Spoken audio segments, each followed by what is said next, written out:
Good morning, friends. Guess what we're doing today? So we're getting far enough into the book that I'm not going to be able to catch you up on the whole book.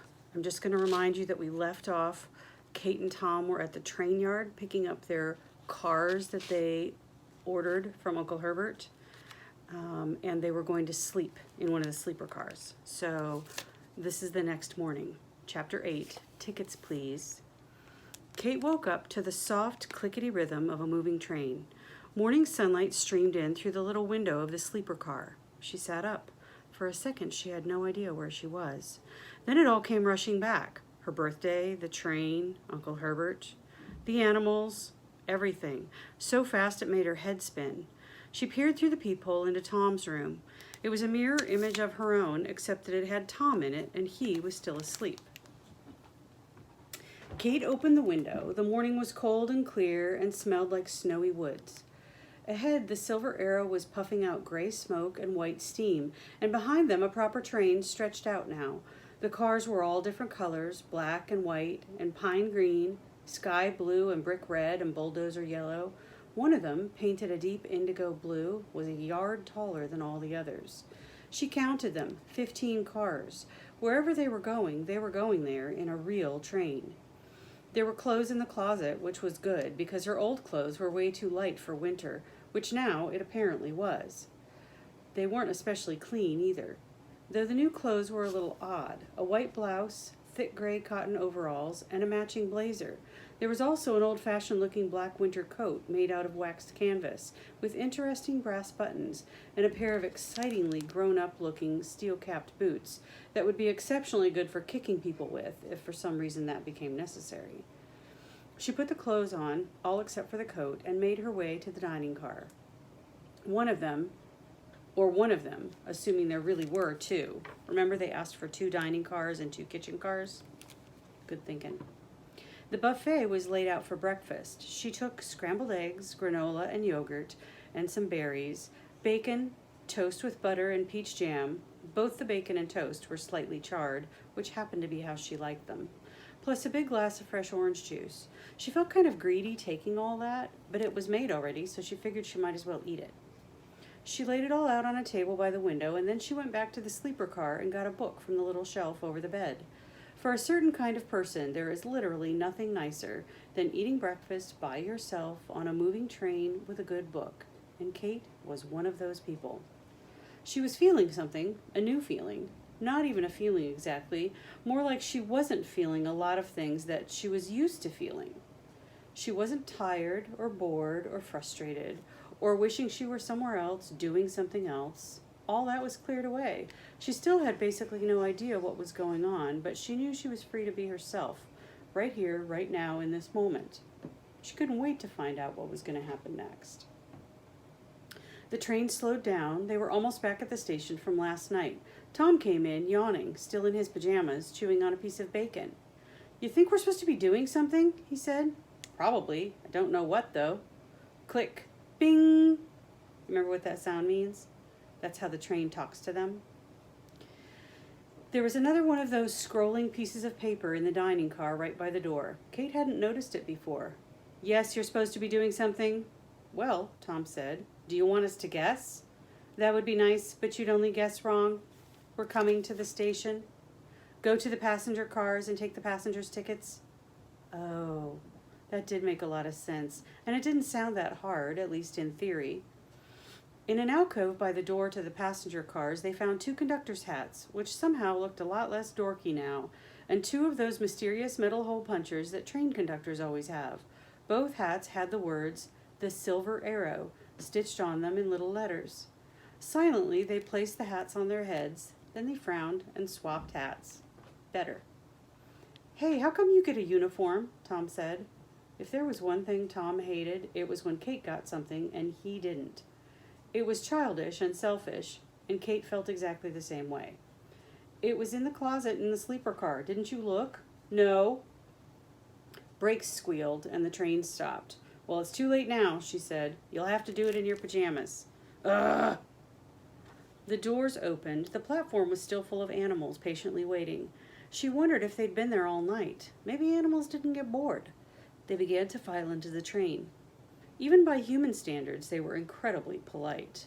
There was no pushing or shoving. No one barked or growled or squawked or tried to eat any of their fellow travelers, although Kate did notice that the larger and more predatory animals, a wolf, a bear, a couple of large owls, they tended to sit in the forward carriage, and the smaller, fluffier, more vulnerable animals kept to the rear. They all had a light dusting of snow on their fur or feathers. These weren't pets, or farm animals, or animals in a zoo, which always looked so dull and downcast and desperate. These were wild animals, and there was nothing between her and them. No fence, no glass, nothing. She could have reached out and touched them if she'd dared. It was almost like she was one of them. As before, each animal held a single paper ticket in its mouth. The cars were divided into old-fashioned train compartments, and one by one, one by one they settled into them. The foxes curled up neatly on the seats with their tails under their chins. The birds perched on luggage racks and seat backs. The bigger animals had to sort of squash themselves in. Some of the very small, shy animals, like possums and rabbits, hid under the seats. Everybody kept well clear of a large, slow-moving porcupine. A lot of cold air came in with them, and Kate shivered in her conductor's blazer. She should have gone back for the winter coat, but it was too late now. She waited until the train was moving again, and then opened the door to the first compartment. It was occupied by a family of deer, a doe and a stag and a fawn, plus a somber, tattered-looking gray hawk. A crowd of mice huddled under the seat. They all looked at her. Kate cleared her throat. She wished somebody had explained exactly what she was supposed to be doing and how. But what's the worst that could happen? They had tickets, and she was going to take them. "Tickets, please," Kate said. The doe stretched her neck elegantly forward with all three of her family's tickets in her mouth. They had deer tooth marks on them, and the words Howland Forest were printed on them. She fumbled with the hole puncher before she figured out how to work it, and then she punched the tickets and handed them back. It was actually very satisfying. She guessed the train must be going to Howland Forest, wherever that was. She sure hoped the Silver Arrow knew. Chapter 9. Porcupine versus Bird. Fight. The next compartment held more birds, 2 turtles and something long and slinky and furry that she supposed was a weasel or something. A gigantic black bear had the compartment after that all to himself. The next one held a fat black-striped badger, the one she'd met earlier, and a family of spotted skunks, which were small but looked like they were afraid of literally nothing in the universe. Also, a whole row of sleepy bats. The tickets had all kinds of destinations printed on them: Isle of Wight, Lower Silesian Wilderness, Sagano Bamboo Forest. They sounded like they were from all over the world. Kate wondered why how they could possibly be going to all those different places and how they expected to get there on a steam train, but she didn't feel like she could ask. Her job was to punch the tickets, and so she punched them. She accepted a ticket from a large feline, not a house cat, not quite a big cat, but something in between. Its fur was partly spotted and partly striped, and it was a funny color, gray with a hint of olive green. "Thanks," it said. "You're welcome." Was it a bobcat? A lynx? Kate had not studied for this. "It was brave of you to come," the something cat said, "after what happened last time." Kate gave it a funny look. Or she. She sounded like a she. And if animals were going to talk to her, she supposed she shouldn't think of them as its. Kate wanted to say that it really wasn't that brave since she didn't know what happened last time. And wait a minute, what are you even talking about? But she had a lot of tickets to take. The last compartment contained more weasels, or were they minks or stoats, that wouldn't or couldn't stop chasing each other in circles. There was also a big wild turkey and more bats and a wolf who looked like a demon in wolf form, but was probably perfectly nice when you got to know her. When Kate was done, she took a deep breath and leaned back against the wall in the corridor. Whew, that went pretty well. At that exact moment, a loud, excited chittering and squawking came from an apartment down the hall. Kate hurried over, straightening her conductor's hat. A striking white bird with a black cap and an orange beak was perched on the luggage rack, glaring down at the compartment's other occupant, which was the big porcupine. "Get down from there," the porcupine said, "right now." "No! This is my compartment, you unbelievably unpleasant bird. I don't see how my being here could inconvenience you even slightly. If you don't get down right now, I will stand up on my hind legs and..." Porcupines can't stand on their hind legs, the bird said. We can, for brief periods, though he didn't demonstrate. Look, the bird said, if we just agree that the luggage rack and the upper edge of the seat backs are my domain, and why don't we agree that you'll get out of my compartment right now or I will quill you into next week? I'm not even sure what that means, Kate said. What's going on here? She had just found out that animals could talk, and already she was wishing these two would shut up for a minute. I'll tell you what's going on, the porcupine said. I have a special ticket for my own private compartment, and now this trash-eating seagull won't get out of it. Well, the porcupine proudly displayed his ticket, which was stuck on the points of one of his spines. You are betraying your ignorance, said the bird. I'm not a seagull. I'm a roseate tern. Well, good for you. It is good, thank you very much, and we don't eat trash, we eat fish. He drew himself up with as much dignity as a roseate tern could muster. We are plunge divers. Kate examined the porcupine's ticket more closely. It says where available, she said. That means you do get your own compartment if we have one, but I'm not sure there are any empty compartments right now. This compartment would be empty, the porcupine pointed out, if you'd get that bird out of it. I don't have anywhere to put him, Kate said firmly. Put him in with the hawks. Hawks prey on terns, said the bird. The porcupine shrugged. Circle of life. It's not. It's the circle of death. Both animals looked at Kate. Incredibly, it seemed like they were waiting for her to settle the argument. It was the kind of thing nobody ever asked her to do at home. At home, there was always somebody else. A teacher, a parent, somebody. But here, there was only her. She was going to have to think of something. But what? Maybe, she said finally to the porcupine, you would be more comfortable in our library car. Chapter 10, the library car. It was a calculated risk. Kate hadn't actually seen the library car yet, and she didn't know exactly where it was. She wasn't even 100% sure it existed, but it was the only solution she could think of. Library car. The porcupine considered it. Then he sighed, as if library cars were an indignity that he suffered on a daily basis. Oh, all right, if we must. The porcupine's white-tipped quills swayed stiffly from side to side as he waddled past Kate and out into the corridor. She followed him, though not too closely. On their way, they passed Tom, still in his pajamas. Why don't you head on up to the engine, she said, and see if the train needs more coal? She had no idea if Tom was going to do what she said. Most of the time when she told Tom to do something, he either did nothing or did the exact opposite. But now he just nodded and headed forward. Look at that. She could get used to this conducting business. Kate and the porcupine walked back along the swaying, rumbling, chuffing train, through the sleeper car and the dining car, then the kitchen car, then the other kitchen car, then the other dining car. Kate was starting to get a little nervous when they finally opened the door to the library car. All credit to Uncle Herbert, it was not a disappointment. This was the extra-tall, indigo-colored car that she had seen earlier. Every square inch of its walls was crammed with books. The shelves ran all the way up to the ceiling, which must have been 15 feet high. There were even bookshelves over the doors and windows. The floor was covered in thick red oriental rugs, and there were 2 overstuffed leather armchairs and a big, long, comfy couch, and it even smelled like a library. Oh my God, Kate thought. I am awesome at inventing train cars. The porcupine looked around. It'll do. He climbed up into one of the armchairs, settled down, and closed his eyes. I'm mostly nocturnal, he explained, and then he went to sleep. Kate walked the length of the library car, running her fingertips over the spines of the books. Each bookshelf had a wooden bar along it to keep the books from falling off when the train swayed. You could unlatch it and swing it open to get a book out. It was exactly what she'd imagined, only more so.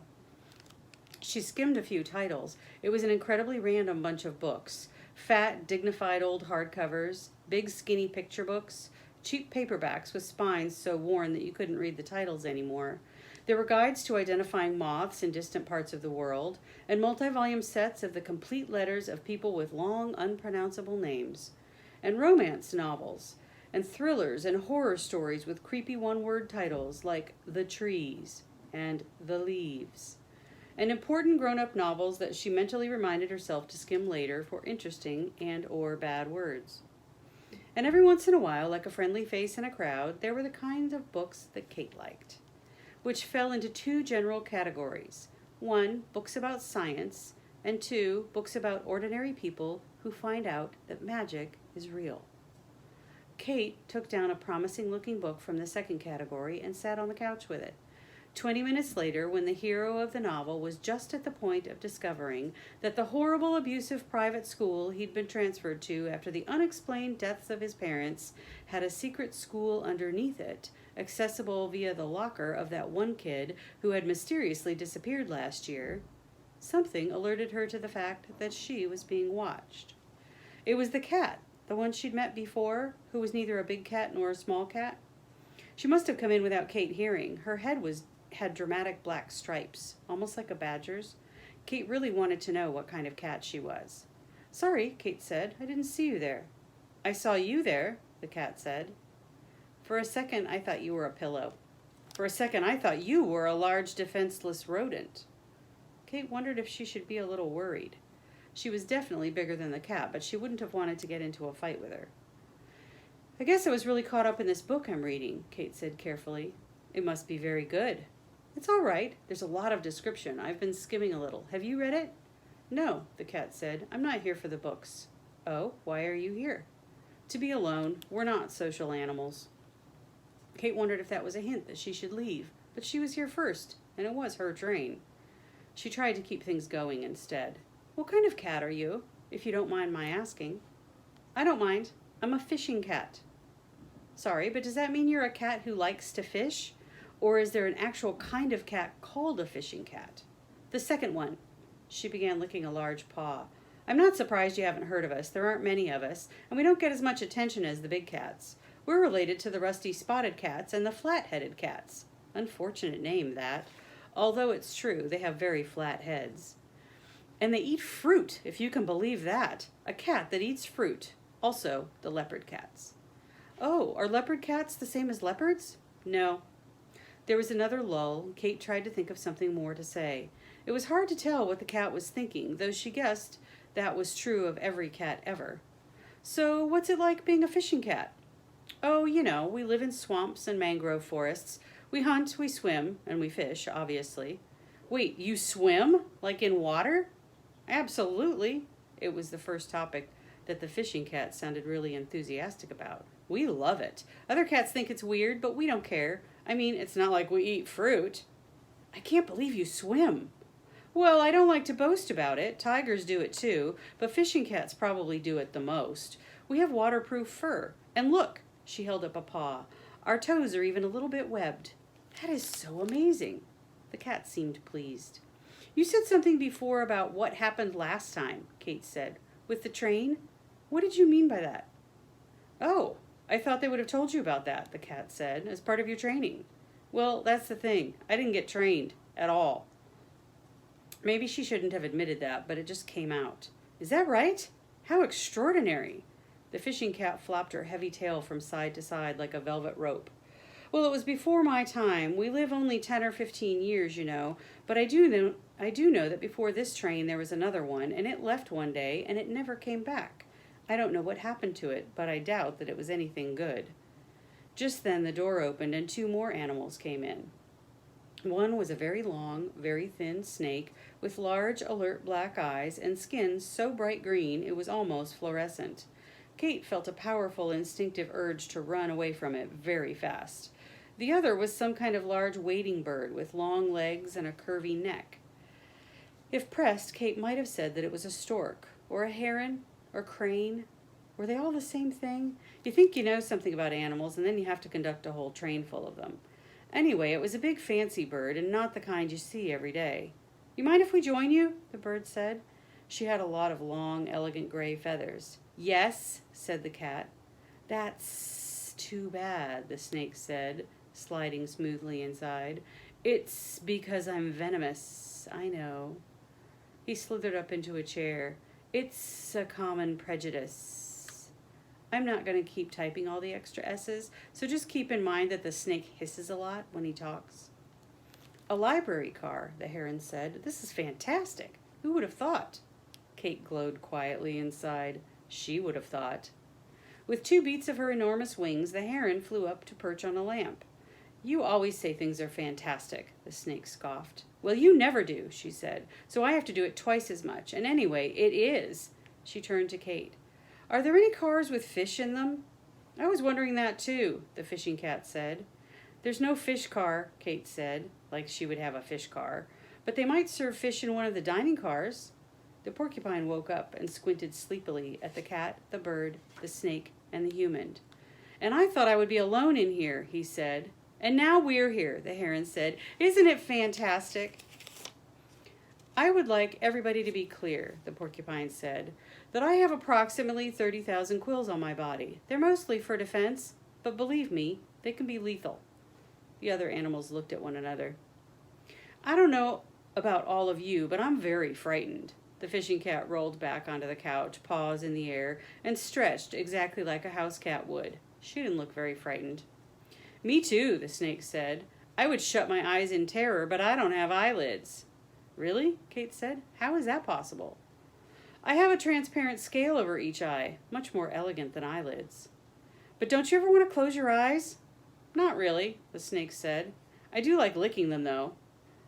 I don't want to brag, the heron said, but I have 3 eyelids. Wait, what? Kate said. It's true. Upper eyelid, lower eyelid, plus a nictitating membrane. Sorry, that was a hard word. I had to sound it out. Nictitating membrane. I'm not even listening, said the snake, because I also don't have any ears or a nose. I smell with my tongue. Animals were a lot weirder than Kate realized. I am very much wishing that I had never evolved ears right now, the porcupine said. Maybe you could read a book, Kate said brightly. There's lots of good books in a library car. That would be nice, the cat said, but we can't read. Click. Bing! Sorry to interrupt this fascinating conversation, but duty calls. The train was slowing down again. They were coming to another station. I better go. Kate stood up, kind of relieved. It was nice meeting you all. She slipped out, though honestly, she was worried that they would all kill one another if they weren't supervised. As an afterthought, she wondered who would win if they did all have a fight. She thought it would probably be the porcupine. We're going to stop there. Next week is chapter 11, The Baby That Looked Like a Pine Cone. What? I'll see you soon.